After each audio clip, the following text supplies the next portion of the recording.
Assalamualaikum warahmatullahi wabarakatuh.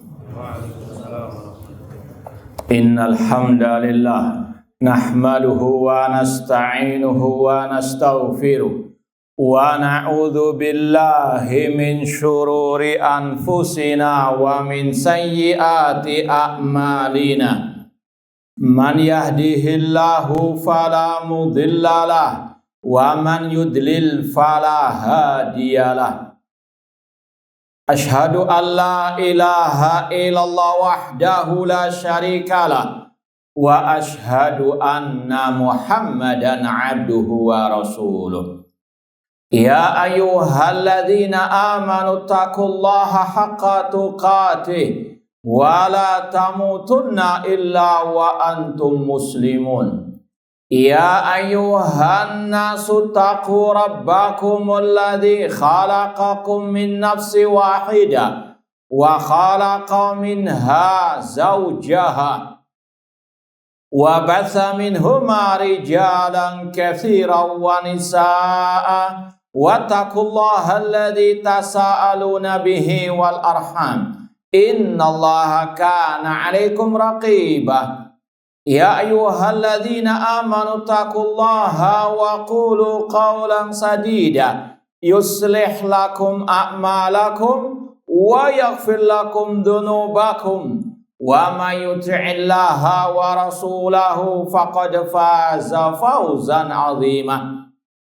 Amma ba'd, fa inna asaqal hadits kitabullah wa khairal hadi hadi Muhammadin sallallahu alaihi wasallam wa syarrul umuri muhdatsatuha wa kullu muhdatsatin bid'ah wa kullu bid'atin dhalalah wa kullu dhalalatin finnar. Ma'asal muslimin ikhwani fillah wa akhwati, bapak-bapak, ibu-ibu, saudara-saudariku rahimani wa rahimakumullah. Alhamdulillah, segala puji bagi Allah Subhanahu wa taala yang mempertemukan kita dalam khataman kitab Aqidah Al-Imam Asy-Syafi'i rahimahullah yang disusun oleh Fadilatul Syekh Nu'man bin Abdul Karim Al-Watar hafidhallahu ta'ala. Semoga Allah Subhanahu wa ta'ala menghidupkan dan mewafatkan kita di atas akidah dan manhaj as-salaf.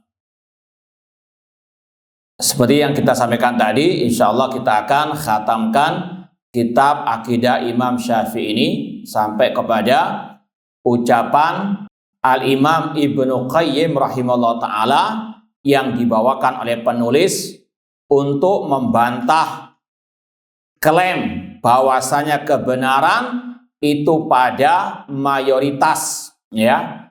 Maka yang wajib untuk kita tegaskan, dan ini kita sudah sampaikan dari ucapan beliau juga, bahwasanya kebenaran itu bukan diukur dengan mayoritas, namun kebenaran yang sesuai dengan ma'an alaihi wa ashabi, yang sesuai dengan Rasul dan para sahabat Ar-Rasul sallallahu alaihi wasallam, khususnya dalam bab al-aqidah.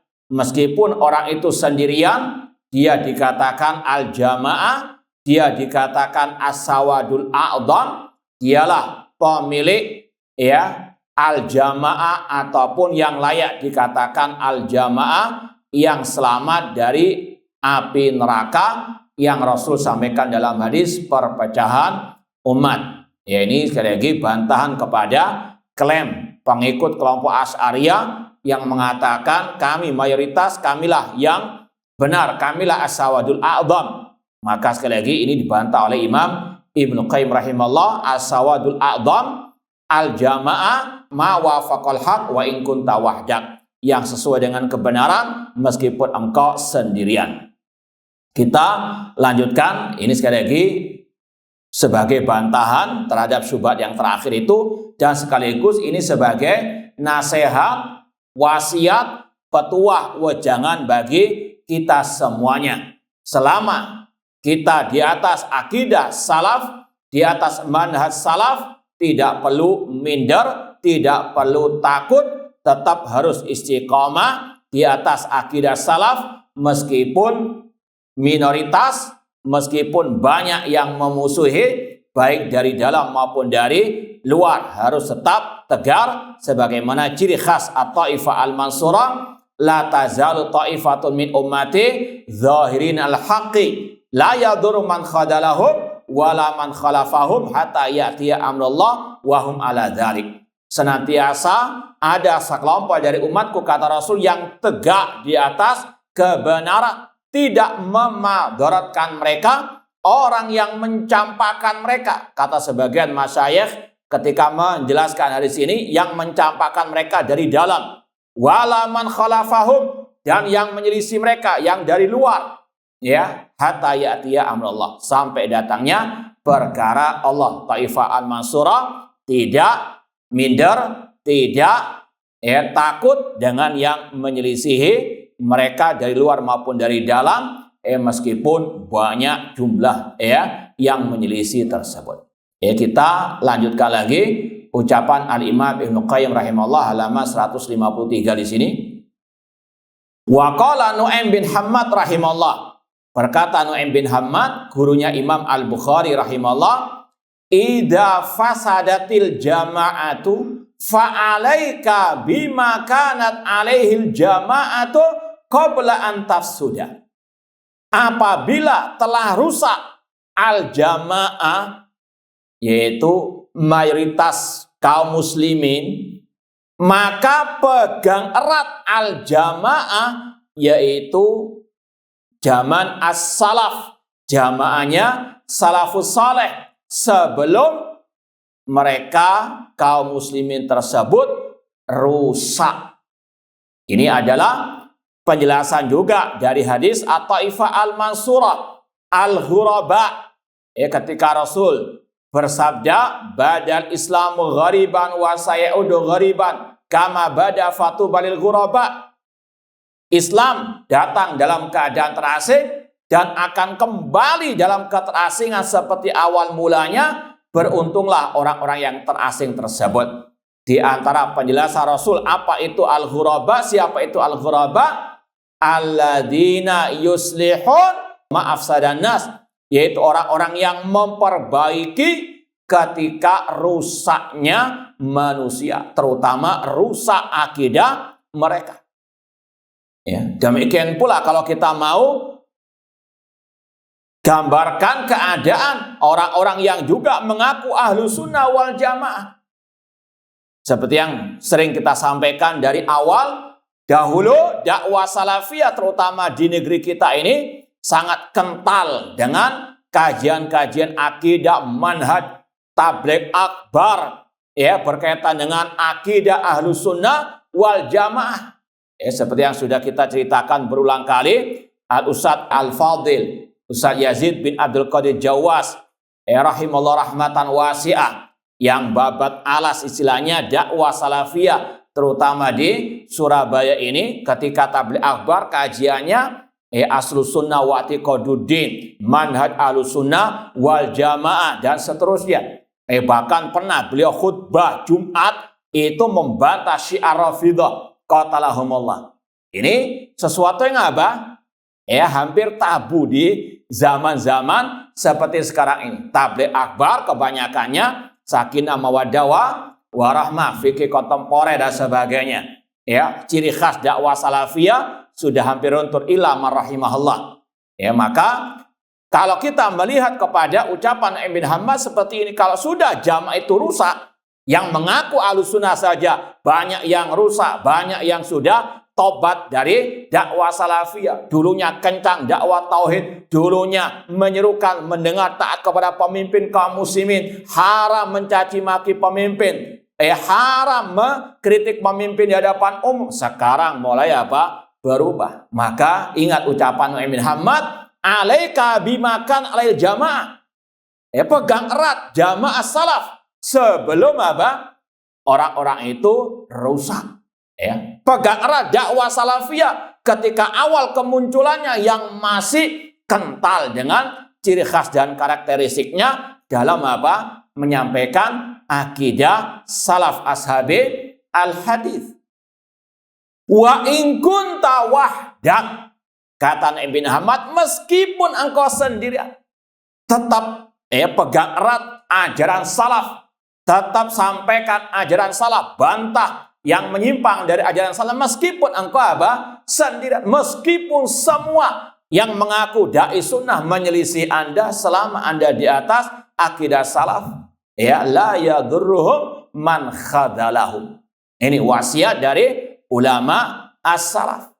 Ya, sudah sering kita sampaikan, kita di alam barzah, kita di padang mahsyar sendirian. Jangankan orang-orang yang jauh dari kita, orang tua, anak istri kita, nggak ada manfaatnya. Apalagi orang yang luar. Maka eku anfusakum dahulu, jaga diri kalian, pegang erat manhaj salaf, akidah salaf, wa in kunta wahdak, meskipun engkau sendirian. Fa innaka antal jamahina idzin, engkaulah yang dikatakan al jamaah di saat itu, meskipun sendirian. Ya, kata-kata al jamaah as-sawadul a'zam, al hujjah bukan pada mayoritas. Ya, kita sekarang berbicara ya luar maupun dalam. Ya, meskipun yang dalam ketika sudah menyelisih akidah salaf, manhaj salaf seperti tadi, ya, yang mencaci maki pemimpin, mengkritik pemimpin di hadapan umum sudah mulai banyak sekarang di dunia maya misalnya. Meskipun mengaku pengikut dakwah salafiyah, maka apa? Tinggalkan mereka. Maka apa? Jangan hiraukan mayoritas mereka. Meskipun anda sendirian, tetap sampaikan inilah akidah manhaj salaf yang paten, yang baku. Haram mengkritik pemimpin di hadapan umum, haram mencaci maki pemimpin kaum muslimin. Ya, sekali lagi, fa innaka anta al jamaah hina idzin dzakaraha al Baihaqi wa ghairuhu. Ucapan Nu'aim bin Hammad ini disebutkan oleh Imam Baihaqi dan yang lainnya. Masih ucapan Imam Ibnu Qayyim rahimahullah. Wa qala ba'du a'immatil hadis, berkata sebagian imam-imam alil hadis, wa qad dzukira lahu as-sawadul a'dham, ketika sebagian dari ahli hadis, ulama imam alil hadis tersebut disebutkan istilah as-sawadul a'dham. Ya, sekali lagi, istilah as-sawadul a'dham al-jamaah itu menurut ulama salaf tadi yang sesuai dengan kebenaran, yang sesuai dengan akidah salaf, yang sesuai dengan ma'ana alaihi wa ashabi. Jangan diterjemahkan dengan apa? Ya, secara bahasa al-jamaah itu banyak orang, as-sawadul a'dham mayoritas, bukan. Ya, sekali lagi, versi salaf itu yang wajib dipegang erat. Faqala, maka sebagian ulama ahli hadis tersebut mengatakan, apa itu? Siapa itu as-sawadul a'dham? Atadri mas-sawadul a'dham? Apakah engkau tahu apa itu as-sawadul a'dham? Huwa Muhammad ibnu Aslam at-Tusi wa ashabu. As-sawadul a'dham adalah seorang ulama yang hidup di abad kedua Hijriah yang bernama Muhammad bin Aslam at-Tusi dan para murid beliau. Kenapa dikatakan demikian? Karena beliau sangat amat konsisten dalam berpegang teguh dengan sunnah Rasulullah SAW. Ini intinya apa? Ulama ahli hadis ketika mentafsirkan apa itu as-sawadul a'dham tidak dikatakan mayoritas atau banyak orang dan ya pengikutnya yang banyak, tidak. Namun apa? Seseorang yang betul-betul tegar, konsisten, istiqamah di atas akidah Rasul, para sahabat Rasul, dialah yang dinamakan as-sawadul al-a'dham, meskipun sendirian atau hanya beberapa orang saja. Ini contoh penafsiran as-sawadul a'dham. Famasakhal mukhtalifun alladzina ja'alu sawadul a'dham wal hujjata wal jama'ata humul jumhur. Namun orang-orang yang menyimpang, orang-orang yang sesat itu memutarbalikan fakta. Mereka merubah arti dari as-sawadul a'dham. Mereka mengatakan as-sawadul a'dham atau al-hujjah, al-jamaah itu mayoritas. Ya, kata sekali lagi sebagian ulama ahli hadis, orang-orang yang menyimpang memutarbalikan kebenaran. Mereka mengatakan as-sawadul a'dham itu yang mayoritas. Wa ja'aluhum iyaran ala sunnah.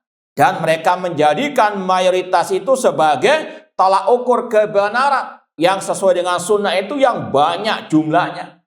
Ya, kalau mau dihitung-hitung, kalau misalnya di zaman sekarang yang banyak ya dari kaum muslimin yang salat atau yang nggak salat, berarti yang benar nggak? Apa itu tolak ukur kebenaran? Tidak, naudzubillah min dzalik. Sedangkan sudah Allah firmankan, wa in tuti aktsara man fil ardi yudilluka an sabilillah. Jika engkau mengikuti mentaati kebanyakan orang, mereka akan menyesatkanmu dari jalan Allah Subhanahu wa taala. Wa ja'alu sunnah bid'atan. Kelompok orang-orang yang menyimpang, yang sesat itu menjadikan sunnah itu bid'ah. Inilah waqi' laisa lahu min dafi'. Fakta yang ada apa? Di lapangan. Ya, dan ini sudah pernah kita sampaikan bukan hanya di zaman Ibnu Qayyim rahimahullah, sejak zaman Nabi Nuh alaihi salam, bagaimana kaum musyrikin, kaumnya Nabi Nuh yang menyembah berhala, yang menyembah selain Allah, mereka menuduh Nabi Nuh sesat. Naudzubillah min dzalik. Ketika Nabi Nuh mengatakan, ya qaumi ibudullah ma lakum min ilahin ghairu. Wahai kaumku, ibadahilah Allah, sembahlah Allah. Sekali-kali kalian tidak memiliki sesembahan yang hak kecuali Allah. Apa jawaban kaum Nabi Nuh? Qalal mala'ul ladina min qaumihi inna lanaraka fi dhalalin mubin. Pembesar tokoh-tokoh kaum Nabi Nuh, yaitu dari kalangan kafirin musyrikin, mengatakan sesungguhnya kami melihatmu wahai Nuh fi dhalalin mubin, dalam kesesatan yang nyata.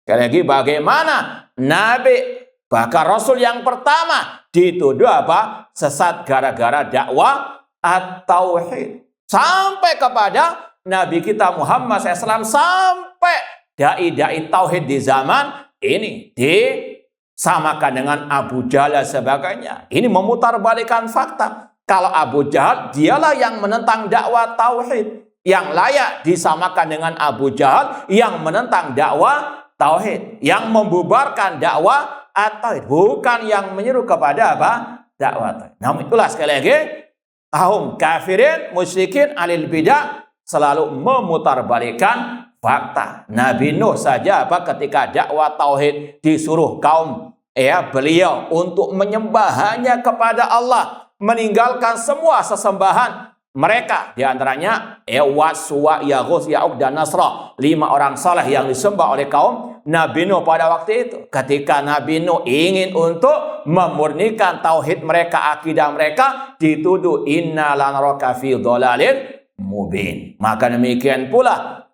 sekarang ini juga sama kelakuan orang-orang musyrikin, al-mubtadi'in, al-mukhalifin, yang tauhid dikatakan syirik, syirik dikatakan tauhid, yang sunnah dikatakan bid'ah, bid'ah dikatakan sunnah. Seperti yang kita contohkan pada saat yang lalu, mereka nyinyiri sebagian salafiyin yang salat jenazah di pemakaman karena terlambat.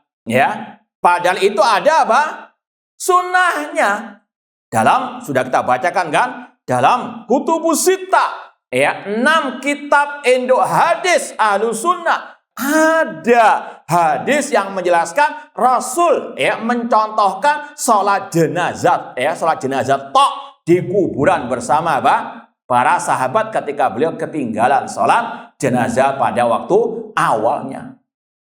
Yang ada sunnahnya mereka celak, mereka nyinyiri. Sedangkan yang Rasul haramkan salat 5 waktu di kuburan atau di masjid yang dari kuburan, mereka laku sunnah dikatakan bid'ah, bid'ah dianggap sunnah. Na'udzubillahi min dzalik. Wal ma'ruf mungkaran. Mereka menganggap yang baik itu mungkar. Seperti yang juga kita isyaratkan tadi. Sekarang ini kalau kita membahas wajib mendengar dan taat kepada pemimpin kaum muslimin. Hormati pemimpin kaum muslimin meskipun dia zalim, meskipun dia curang. Tuduhan macam-macam. Wah, ini antek apa? Pemerintah. Enggak ini apa? Dibayar pemerintah dan sebagainya. Hulatu to'ah, ekstrem dalam ketaatan kepada naudzubillahi min dzalik. Padahal ini sesuatu yang sudah terang benerang. Dalam Sahih Bukhari ada kitab Al-Ahkam atau Kitabul Fitan yang membahas wajibnya mendengar dan taat kepada pemimpin meskipun zalim. Dalam Sahih Muslim ada kitab bab tentang kepemimpinan. Banyak hadis-hadis yang mewajibkan mendengar dan taat kepada dalam kitab-kitab akidah. Cuma sekarang sudah mulai dikaburkan. Naudzubillahi min dzalik. Yang ma'ruf dikatakan mungkar, yang mungkar dikatakan ma'ruf. Naudzubillahi min dzalik. Ya. Bahkan lebih parah lagi, masa kita ikut LC sedangkan yang dibantai itu doktor. Pegang mana S atau doktor? Kebenaran harus harus apa? Level akademik yang tinggi atau yang paling rendah? Ukurannya ma'ana alaihi wa ashabi. Namun sekarang beda ukurannya tadi gelar akademik. Masa LC bantah doktor, naudzubillahi min dzalik. Jangankan yang LC, yang tika saja kalau memang alal haq tidak ada masalah. Membantah yang lebih senior lagi. Al haqu ahaku an yutaba. Likillati ahli wa tafarrudi fil asar wal ansar. Itu semua diputarbalikkan oleh ahli bidah karena tadi? Mereka melihat minoritas yang ikut kebenaran tersebut. Waqalu, mereka berkata, man syadda saddallahu bi finnar. Barang siapa yang nyeleneh, menurut versi ahli bid'ah yang nyeleneh itu yang menyelisih kebanyakan orang. Meskipun sebetulnya yang menyelisih kebanyakan itu di atas kebenaran. Mereka katakan yang menyimpang dari mayoritas dimasukkan Allah ke dalam api neraka. Naudzubillahi min dzalik. Wa ma arafal mukhtalifun annasyad ma khalafal haq wa in kana nasu kullum alaih. Kelompok yang sesat tadi, orang-orang yang memutarbalikkan fakta tadi atau kebenaran tadi tidak paham bahwasanya yang nyeleneh, yang sesat itu yang menyelisih kebenaran, yang menyelisih Al-Quran dan Sunnah dengan pemahaman para salaf, bukan yang menyelisih mayoritas. Kalau seperti itu ukurannya tadi Nabi Nuh sesat, Nabi Muhammad sesat karena pertama kali mereka berdakwah sendirian. Betul tidak? Ketika Rasul berdakwah tauhid dikalah di kota Mekah, yang paling banyak ikut Rasul atau ikut kaum musyrikin Abu Lahab, Abu Jahal. Bukan berarti Rasul naudzubillahi min dzalik menyimpang, menyimpang dari mayoritas, namun bukan menyimpang dari kebenaran. Namun inilah barometer orang-orang yang sudah terbalik akal dan juga hati mereka. Tidaklah mereka mengetahui bahwasanya yang sesat, yang nyeleneh itu yang menyelisih kebenaran, meskipun mereka ini adalah orang yang banyak jumlahnya, pengikutnya, followernya. Selama menyimpang dari qala Allah, qala Rasulullah, qala sahabat, mereka lah yang nyeleneh alias yang menyimpang, yang sesat, yang menyelisihi kebenaran. Illa wahidan minhum fahumus syadzun. Satu yang di atas kebenaran, ini yang hak, meskipun mungkin sejuta yang menyelisihi, yang menyelisih inilah yang dikatakan nyeleneh, bukan yang satu itu, selama sekali lagi di atas kebenaran. Kemudian Imam Ibnu Qayyim lagi menegaskan, mencontohkan, wa qad sadzan nas kulluhum zamana Ahmad bin Hanbal illa nafaran yasiran. Di zaman Imam Ahmad, Imam Ahli Sunnah, mayoritas di atas kesesatan mengatakan Al-Quran makhluk, illa nafran yasir, kecuali sedikit yang mengikuti kebenaran yang mengatakan Al-Quran kalamullah. Fakanu humul jamaah. Yang sedikit inilah yang dinamakan al-jamaah, kata Imam Ibnu Qayyim rahimahullah. Ya, wa kanatil qudha hina idzin wal muftun wal khalifah wa atba'uhum kulluhum musyadun. Sedangkan para hakim pada waktu zaman Imam Ahmad, para ulama yang memberi fatwa di zaman itu, khalifah di zaman itu, pengikut mereka, semua inilah yang asyadun, yang nyeleneh, yang sesat. Yaitu kata mereka Al-Quran apa? Makhluk, dijadikan sebagai undang-undang negara pada waktu itu. Imam Ahmad menyelisih dengan sebagian kecil dari ulama di zaman tersebut, kebanyakan mengikuti undang-undang yang sesat dan bahkan kufur akbar tersebut. Wa kanal imamu Ahmad wahdahu wal jamaah. Imam Ahmad itulah yang pada hakikatnya pada waktu itu yang dikatakan sebagai al-jamaah, as-sawadul a'zam. Walamma lam yatahammal hada ukulun nas qaul khalifah.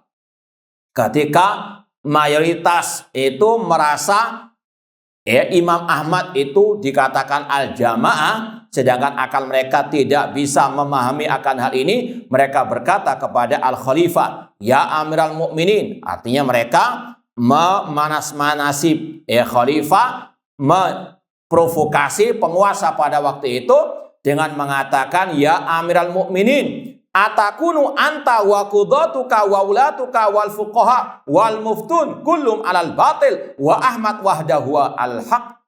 Wahai khalifah, wahai amiral mu'minin, apakah engkau, para hakimmu, para gubernurmu, para ulama-ulamamu dan para pemberi fatwa semuanya di atas kebatilan, sedangkan Imam Ahmad saja yang di atas kebenaran? Dikompor-kompori, dipanas-panasi khalifah pada waktu itu.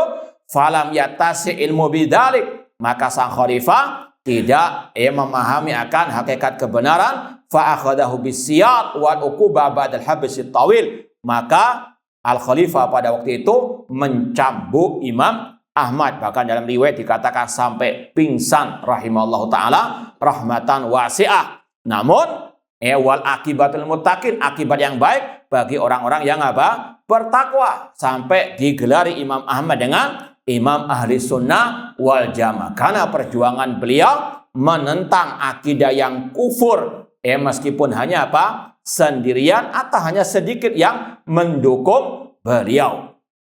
Fala ilaha illallah ma'asbal laila bil bariha. Kata Imam Ibnu Qayyim rahimahullah, alangkah miripnya malam kemarin dengan malam sekarang. Artinya kalau dahulu Imam Ahmad itu sendirian menyuarakan kebenaran, mayoritas menyelisih beliau, maka di zaman Imam Ibnu Qayyim rahimahullah, terutama di zaman guru beliau Syekhul Islam Ibnu Taimiyah rahimahullah, beliau sendirian melawan ahli bidah dari ahli kalam, ahli tasawuf dan seterusnya. Bahkan juga beliau mati di penjara. Ini yang dikatakan Ibnu Qayyim rahimahullah, alangkah miripnya malam kemarin dengan sekarang. Artinya Imam Ahmad dengan Syekhul Islam Ibnu Taimiyah rahimahullah dalam perjuangan menegakkan al-aqidah as-sahihah. Wa hiya sabil mahyaju li ahli sunnati wal jamaah. Dan inilah jalan yang terang benderang bagi ahli sunnah wal jamaah hatta yalqa rabbahum, sampai mereka bertemu dengan Rabb mereka. Wa madha 'alaiha salafuhum, yang telah dijalani oleh para salafus saleh, wa yantadiruha khalafuhum, dan yang setelah mereka menanti bagian dari perjuangan ini. Kemudian Imam Ibnu Qayyim rahimahullah membawakan ayat surat Al-Ahzab 23, minal mu'minina rijalun sadaqu ma ahadallah alaih. Di antara orang-orang yang beriman ada orang-orang yang menepati janji mereka kepada Allah, yaitu betul-betul konsisten istiqamah di atas kebenaran. Faminhum man qadha nahbahu, di antara mereka ada yang gugur di jalan Allah. Wa minhum man yang tadir, dan di antara mereka ada yang menunggu bagian mereka dalam berjuang tadi. Wa ma badalu tabdila, namun mereka tidak merubah sama sekali agama Allah, sunnah Rasul SAW, tidak mencelah-menceli, tidak pelin-pelan, tidak mundur ke belakang. Mereka ingin sebagaimana generasi salafus saleh menepati janji mereka di atas agama Allah Subhanahu wa taala. Kemudian kata Ibnu Qayyim rahimahullah ditutup dengan ucapan wala haula wala quwata illa billah. Tidak ada daya dan kekuatan kecuali dengan pertolongan Allah. Ini mengisyaratkan tidak mungkin seorang bisa istiqomah di tengah badai fitnah, syubhat, di tengah badai arus orang yang menyelisih yang banyak jumlahnya. Tidak mungkin bisa istiqomah tanpa pertolongan taufik hidayah dari Allah Subhanahu wa taala. Ya muqallibal qulub, tsabbit qulubana ala dinik. Kemudian yang terakhir ini sekedar tambahan faedah saja. Faedah tata'alaq billadina tarjamul Imam Syafi'i rahimahullah. Ini tidak perlu kita bahas panjang lebar. Intinya di sini Al-Hafidz Ibnu Katsir rahimahullah menyebutkan nama-nama ulama yang menulis biografi Imam Asy-Syafi'i rahimahullah. Ya. Wa qad jama'an nasu tarjamata Syafi'i qadiman wa haditsan. Fa awwalu man na'rifuha jama'aha. Di antara yang pertama kali diketahui oleh Imam Ibnu Katsir yang menulis biografi Syafi'i bernama Dawud bin Ali bin Khalaf al-Asbahani ad-Dhahiri, Abu Muhammad Abdurrahman bin Abi Hatim ar-Razi, wa Zakariya bin Yahya as-Saji, wa Daraqutni, dan seterusnya. Kemudian ada sebagian yang kata beliau itu tidak valid istilahnya, karyanya tentang biografi Imam Asy-Syafi'i rahimallahu ta'ala. Wallahu ta'ala a'lam. Ini yang mungkin bisa kita sampaikan dari kajian akidah al-Imam Asy-Syafi'i rahimallahu ta'ala. Kurang berapa menit lagi? Bismillah. Baik. Insya Allah seperti yang kita sampaikan di kajian kemarin, insya Allah gantinya kitab I'tiqad Ahli Sunnah Syarhu ma qarrara al Asy'ari fi maqalati an Ahli Sunnah Ashabi al Hadis. Taib, ya, untuk mengisi sisa waktu sebelum azan dan juga qomat, kalau tidak ada pertanyaan kita sambung. Kalau biografi penulis Imam Abul Hasan Asy'ari ini sudah kita sampaikan. Buku ini asalnya dari salah satu bab kitab Maqalatul Islamiyin karya Imam Abul Hasan Al-Asy'ari. Ya, sudah pernah kita tunjukkan dan insya Allah kesempatan yang akan datang akan kita bawa lagi buku itu, Maqalatul Islamiyin. Di jilid yang pertama ada bab tentang akidah Ahlu Sunnah wal Jamaah, yang itu sekaligus menunjukkan akidah terakhirnya Imam Abul Hasan Al-Asy'ari rahimahullah ta'ala. Dan biografi Imam Abul Hasan Asy'ari sudah kita bacakan dari kitab ini. Sudah kita sampaikan. Kitab yang akan kita kaji ini, sekali lagi matannya aslinya dari tadi akidah Imam Abul Hasan Asy'ari yang tercantum dalam kitab beliau Maqalatul Islamiyin. Dan kitab yang akan kita kaji ini disyarah oleh Asy-Syaikh Dr. Muhammad bin Abdurrahman Al-Khumayyiz hafidhallahu ta'ala. Sekedar menjelaskan biografi singkat beliau. Beliau termasuk salah satu masyayikh dakwah salafiyah yang masih hidup di Riyadh, Saudi Arabia, dan beliau dosen di Universitas Muhammad bin Saud. Jurusan beliau khusus memang spesialis masalah al-aqidah. Beliau memiliki banyak karya-karya ilmiah terutama dalam akidah. Alhamdulillah sebagiannya sudah pernah kita kaji, terutama di Surabaya. Di antaranya kitab ini, kitab ini sebenarnya sudah kita kaji mungkin lebih dari 10 tahun yang lalu, Namun qadarullah nggak ada rekamannya kelihatannya, betul ya? Nah, qadarullah, makanya perlu untuk kita update lagi, Ini akidah Imam Abul Hasan Asy'ari dengan syarah Syekh Muhammad bin Abdul Al-Khumayyiz sudah kita pernah kaji di Surabaya. Demikian pula ada kitab beliau yang lain yang juga kita pernah kaji di Surabaya, yaitu Syarah Fiqih Akbar Al-Muyassar atau Asyarh Al-Muyassar lil Fiqh Akbar. Akidahnya Imam Abu Hanifah. Imam Abu Hanifah punya buku akidah judulnya Al-Fiqhul Akbar. Disarah oleh Syekh Muhammad bin Abdurrahman Al-Khumayyiz. Dan di antara keistimewaannya memang banyak syarah beliau tentang akidah yang ringkas-ringkas. Itu yang cocok untuk kita kaji, ya, terutama di kalangan kita yang masih pemula. Ini sudah kita kaji juga, ya mungkin lebih dari 10 tahun yang lalu. Dan juga kitab I'tiqad al-A'immatil Arba'ah, Akidah Imam 4. Ini sudah kita kaji di Surabaya dan juga terakhir di Jakarta juga kita kaji. Ya, insya Allah mungkin ada. Kalau ini rekamannya insya Allah sudah masih ada. Kemudian yang kita sampaikan kemarin ini tahqiqnya Syekh I'tiqad putranya Al-Qadhi Abiyah, ini sudah kita tunjukkan pada waktu yang lalu. Kemudian juga ada Syarah Aqidah Thahawiyah Al-Muyassar. Imam At-Tahawi punya kitab Al-Aqidah Thahawiyah, ya, disarah oleh Syekh juga, ya, judulnya Syarah Aqidah Thahawiyah Al-Muyassar. Ini juga pernah kita kaji di Surabaya, ya, 10 tahun yang lalu mungkin. Kemudian ada pula karya beliau judulnya Az-Zikrul Jama'i Bainal Ittiba wal Ibtida.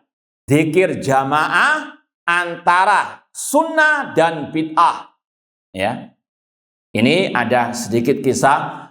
Pernah suatu saat Syekh Muhammad bin Abdurrahman Al-Khumayyiz datang ke kampus Universitas Islam Madinah untuk munaqashah. Munaqashah itu untuk apa istilahnya?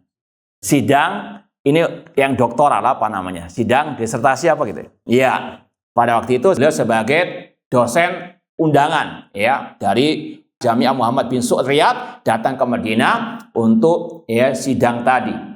Kemudian waktu itu ana berminat untuk menerjemahkan buku ini. Kemudian kita minta izin kepada beliau untuk menerjemahkan buku ini.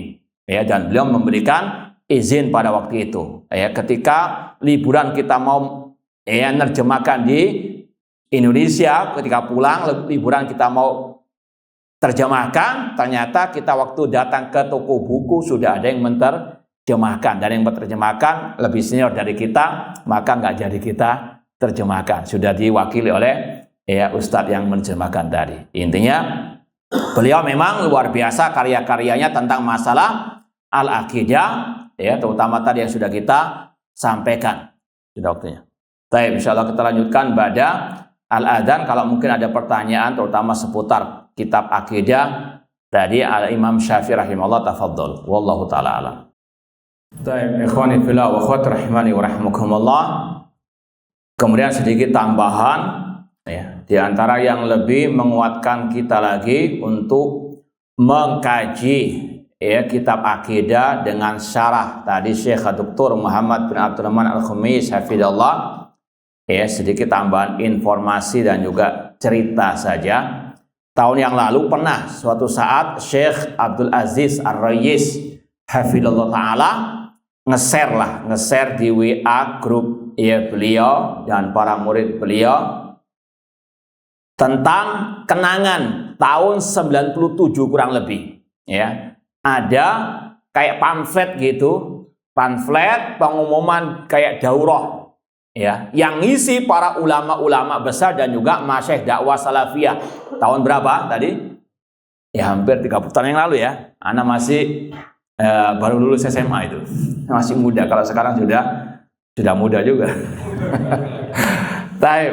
Ya, tahun 97 itu Syekh, ya, pernah ada kenangan, ada kayak pamflet daurah, ya, mungkin di dekat-dekat Riyadh sana. Di antara yang mengisi daurah tersebut Syekh Abdul Aziz bin Baz, ya, Syekh Abdul Muhsin Al-Abbad, Syekh Ahmad bin Yahya An-Najmi. Kemudian Syekh juga Zaid Al-Madkhali dan juga Syekh tadi Muhammad bin Abdurrahman Al-Khumayyiz. Ya, beliau sangat amat istilahnya terkenang dengan pamflet tersebut. Ya, intinya apa? Beliau ingin agar para syabab salafiyin juga semangat untuk mengadakan daurah-daurah terutama di sana dengan pengisi-pengisi para ulama-ulama dakwah salafiyah ahli sunnah wal jamaah. Juga ada Syekh Abdul Salam Bajjah, di antaranya Syekh Muhammad bin Abdurrahman Al-Khumayyiz. Waktu itu juga, ya, anak langsung tanya kepada beliau, ya Syekh, min babi ta'kid, untuk sekedar menguatkan, ya Syekh, ya, hal Syekh Muhammad bin Abdurrahman Khumayyiz mimman yustafad min ilmi wa kutubihi, apakah beliau termasuk yang memang layak untuk diambil ilmu dan faedah-faedah dari kitab-kitabnya? Beliau menjawab secara singkat, na'am, iya. Ini yang juga lebih menguatkan kita untuk sekali lagi mengkaji kitab-kitab, yaitu dengan syarah Syekh Muhammad bin Abdurrahman Al-Khumayyiz hafidallahu ta'ala. Semoga Allah memberikan taufik hidayah kepada kita semuanya untuk bisa mengkaji kitab ini dengan baik dan benar, dan semoga Allah memberikan kepada kita keistiqomahan dalam belajar akidah salaf dan berpegang teguh dengannya sampai akhirat kita nanti. Kurang lebihnya mohon maaf. Wa jazakumullahu khairan. Aqulu qouli hadza wa akhiru da'wana anil hamdulillahirabbil alamin. Wassalamualaikum warahmatullahi wabarakatuh.